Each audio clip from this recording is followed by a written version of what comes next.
Jika jiwa sebening air, maka jangan keruhkan. Jika hati seputih awan, maka jangan mendungkan. Raih kemenangan dengan kita saling bermaafkan.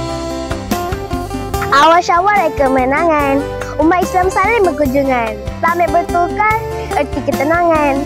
Selamat menyambut hari Lebaran.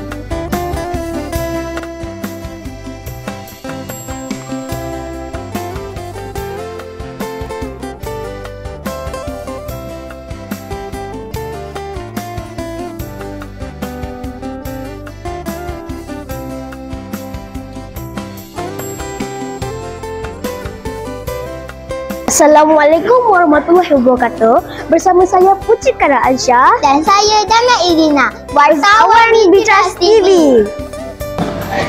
Pada hari ini telah berlangsungnya sambutan Aidilfitri peringkat SK Bukit Tunggal. Cantik dan segak bergaya kawan-kawan kita hari ini dengan pakaian hari raya. Ya betul tu. Apa tunggu lagi? Jom sama-sama kita saksikan kemeriahan sambutan Aidilfitri di SK Bukit Tunggal.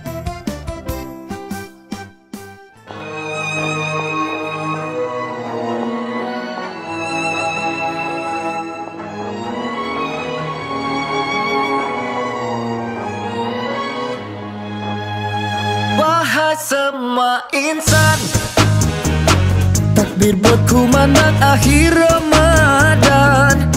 Siap sedia pulang ke desa menyambut raya.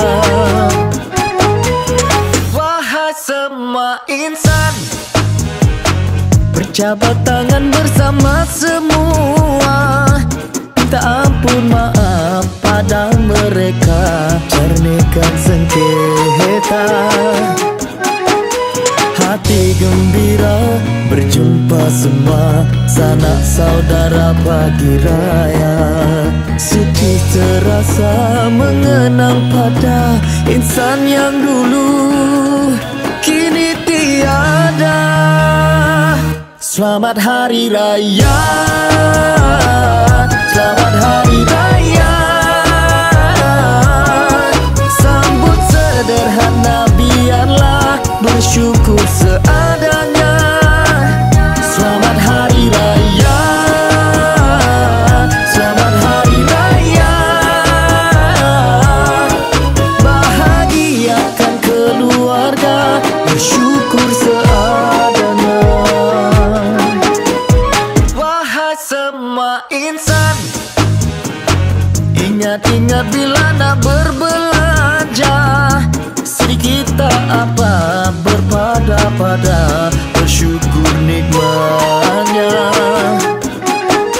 Hati gembira berjumpa semua, sanak saudara pagi raya.